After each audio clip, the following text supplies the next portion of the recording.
All right, folks, let's talk power valve. So here's a typical cylinder, scenario. Sorry, my filming's not that great, but there we go.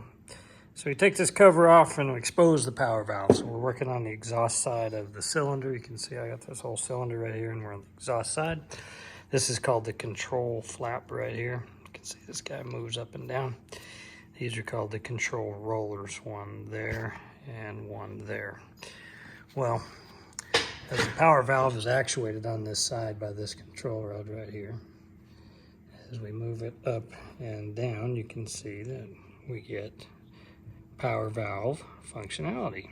So, looking at it from this angle, looking outward in, isn't so great. But when you turn the cylinder around and you look at it from inward out, makes a lot of sense. I'm gonna keep a little pressure on that thing, keep it right here. So we'll see if we can get a good angle. There we go.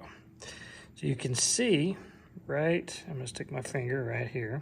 That's the power valve. You can see that with the power valve closed in the down position, we're actually blocking off the exhaust port. We're restricting flow, if you will. And we're actually causing the engine to have a little, or the cylinder to have a little bit more pressure inside the cylinder, so you get a nice low torque at lower RPM. And as the RPM starts to spin up, then the power valve starts to rise. And you can see that as the power valve rises, then some other things happen here. It's kind of hard to see, but when you look at this side exhaust port, there's one there and there's one there. So once again, just watch them real close. We're going to close the power valve. As the power valve closes, you can see those side exhaust ports also close up, preventing escape of fluids or of exhaust gases. As the power valve opens, those also too begin to open up, and we decrease pressure in the cylinder, allowing for a higher RPM rate and actually more resonance and escape of gases to exit out into the exhaust. So that's essentially how a power valve works.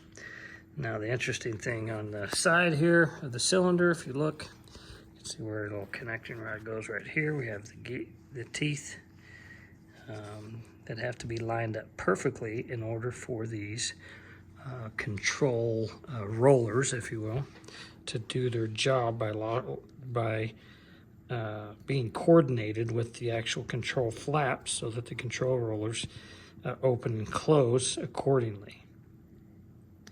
So, in order to make that happen, these are actually, there we go. These are actually marked. There's dots on the teeth where these line up on this side so that they can move accordingly. See? There we go. And on the other side, the exact same in reverse. This one's not connected properly, so disregard this guy hanging down here. That actually should be up here, but I've just done a quick assembly to give as an example. So as the power valve moves open and closed, that is essentially a power valve operation. All right, guys, hope you enjoyed that. Hopefully it's enlightening, but until somebody actually shows you how it works and how it's done, it's kind of hard to understand. That's it.